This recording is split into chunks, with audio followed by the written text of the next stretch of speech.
En fait, je suis ici, je voulais apporter un peu mon témoignage ici parce que je trouve ça calme, je trouve ça apaisant, puis ça me fait du bien d'être dans la nature. Je vois toute la belle création de Dieu en réalité, puis tout ce qui est don beau, don parfait. Puis je suis avec des amis, puis je trouve ça important, là, des amis qui sont proches de moi dans ma foi aussi.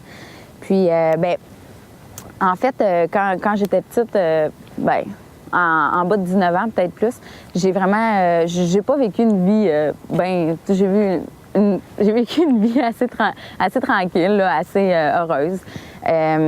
Puis, à un moment donné, ma vie a commencé plus à dégringoler. J'étais pas une personne qui... Je croyais pas vraiment en aucune religion, en aucun Dieu. C'était pas très important. Puis surtout que parle-moi pas de Dieu, parle-moi pas de religion, ça me révoltait plus qu'autre chose. Puis à un moment donné, j'ai une amie qui est arrivée dans un party de jour de l'an. Mon amie Marceline, en fait, on se connaissait pas énormément, mais elle est arrivée, puis elle parlait avec la personne chez qui je restais, Caroline. Puis elle commençait à sortir sa Bible, puis à parler de Dieu avec elle. Puis là, elle se pensait, elle était... Je sais pas, elle était...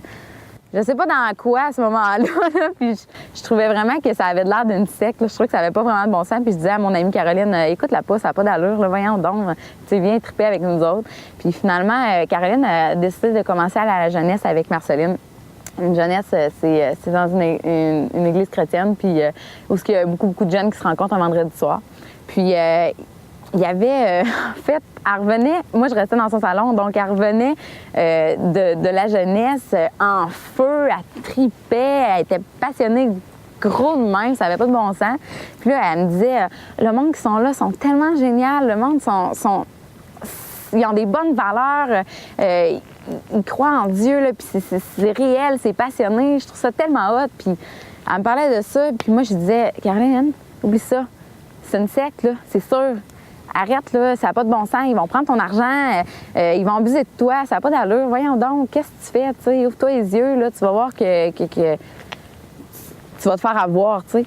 Puis elle me disait, non, tu comprends pas, il faudrait vraiment que tu viennes. Puis moi, je voulais rien savoir. Mais finalement, elle m'a apporté voir ses amis. On allait dans un restaurant, puis on avait des discussions. Puis plus je discutais avec eux, plus j'étais intriguée, puis je posais des questions, puis j'étais, voyons donc, ça se peut quasiment pas, tu sais. Il y avait tellement de l'air passionné, puis il apportait tellement quelque chose qui avait de l'air réel. Puis finalement, ce groupe d'amis-là m'avait donné, Marceline m'avait donné un Nouveau Testament, puis j'avais un petit livre aussi avec les dates que je pouvais regarder, c'était des versets bibliques qu'il y avait à chacune des dates. Puis je m'en allais en Tunisie faire un stage en soins infirmiers. Puis là-bas, j'ai tombé vraiment malade parce que la nourriture était vraiment pas la même chose qu'ici.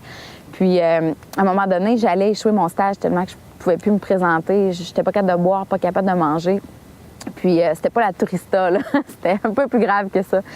Puis au moment où je savais plus quoi faire, là, je savais plus comment dealer avec ça, j'étais loin de tout, j'étais loin de tout le monde. Puis j'ai ouvert le petit livre que j'avais avec des versets bibliques, puis c'était inscrit « J'entends ta prière, je vois tes pleurs, je te guérirai ». C'était dans 2 Rois, dans l'Ancien Testament. Là, j'étais là, ça se peut quasiment pas, là. En tout cas, je laisse ça de même, puis, tu sais, c'est sûr que je priais à je sais pas trop qui, là, puis je me disais, il y a peut-être quelqu'un qui va m'entendre. J'avais quand même conscience qu'il y avait peut-être quelque chose de supérieur à moi, comme la vie, l'univers, quelque chose comme ça, tu sais. Peut-être Dieu.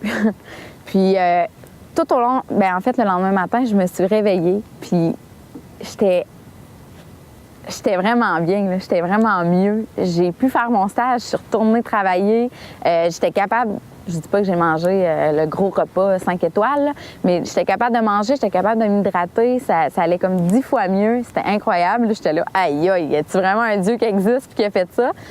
Puis j'ai continué à faire un peu de cheminement là-dedans. Puis quand je suis arrivée à Québec, je suis allée dans une conférence jeunesse avec les amis que j'avais qui étaient chrétiens.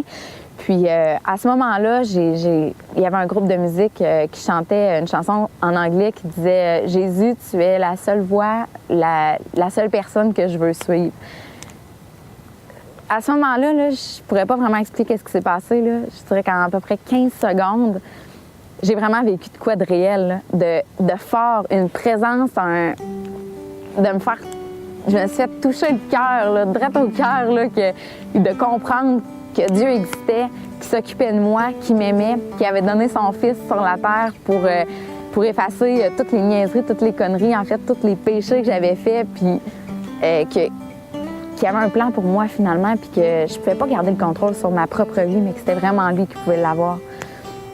Puis à ce moment-là, ma vie vraiment, elle a été transformée. Ma vie a changé. Puis je voudrais que pas juste ma vie, mais vraiment mon cœur a changé. Puis j'aspirais pas aux mêmes choses. J'ai changé de carrière. J'ai rencontré des gens extraordinaires, dont maintenant mon mari. Puis tout ce qui serait vraiment important, je trouve, à retenir de tout ce que j'ai vécu, c'est que Dieu, c'est pas nécessairement une religion, puis qu'il y a vraiment quelque chose de réel à vivre avec lui. Puis qu'en réalité, il ne faut pas nécessairement attendre que notre vie vienne un désastre avant de se retourner vers une puissance supérieure qui est vraiment, mais vraiment Jésus, là. Donc, c'est juste de dire à quel point est-ce que maintenant j'ai la paix dans mon cœur, puis que je suis bien avec Dieu, puis que je voudrais rien d'autre. Je voudrais pas suivre personne d'autre au monde que Dieu, là, c'est sûr et certain.